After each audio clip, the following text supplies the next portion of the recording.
చలికాలంలో బాగా దొరికేటువంటి బత్వా, ఉత్తరాదిలో బాగా దొరుకుతుందండి. ఇది బత్వా అంటారు.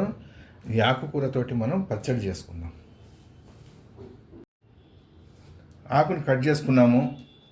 దీనికి కావాల్సిన పదార్థాలు ఎండుమిరపకాయలు, నా దగ్గర పండు మిరపకాయలు ఇది వాడుతున్నాను. ఎండుమిరపకాయలు, నూనె, ఆవాలు, ఉప్పు, పసుపు, మెంతులు, ఇంగువ, మినపప్పు, చింతపండు, శనగపప్పు.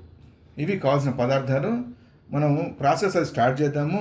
అయితే మీరు దీని డీటెయిల్స్ మొత్తం మనకి ఎంత కావాలన్నది మన మెయిన్ యూట్యూబ్ ఛానల్ ఆర్ఎస్పి రెసిపీస్లో డీటెయిల్స్ ఉంటాయి, దాంట్లో చూడండి.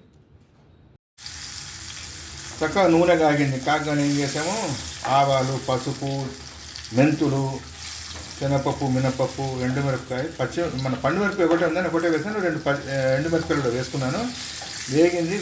ఇప్పుడు చింతపండు రసం ఒక స్పూను, 1.5 స్పూను చింతపండు రసం వేసి ఈ ఆకు తరిగి పెట్టుకున్నాం కదా, అది కూడా వేసేద్దాం. చింతపండు రసం వేసి ఆకు వేసాము. ఆకు వేసి 1 నిమిషం మగ్గుతుంది. ఉప్పు కూడా వేసేసాము. గ్రైండ్ చేసుకుని గ్రైండ్ చేసుకొచ్చి నెక్స్ట్ స్టెప్కి వెళ్ళిపోదాం. చక్కగా ఏం చేసాము, చల్లార్చుకున్నాం. మొత్తం ఆకు అంతా వేగింది కదా, వేగిన తర్వాత దింపేసుకుని చల్లారిన తర్వాత గ్రైండ్ చేసుకున్నాము. మళ్ళీ అదే మూకుళ్ళు ఏం చేసాము, నూనె, ఇంగువ, 1-2 ఆవాలు వేసి, ఇంగువ కూడా వేసాం కదా, ఒకసారి అంతా ఇంగువ అంతా పట్టేటట్టుగా వేయించేసుకొని వేడెక్కన వస్తుంది కదా, ఒకసారి అట్లా లైట్గా టచ్ చేస్తే దింపేసుకుందాం. ఇదండి మనకి తయారైపోయింది. మీరు కూడా ట్రై చేయండి.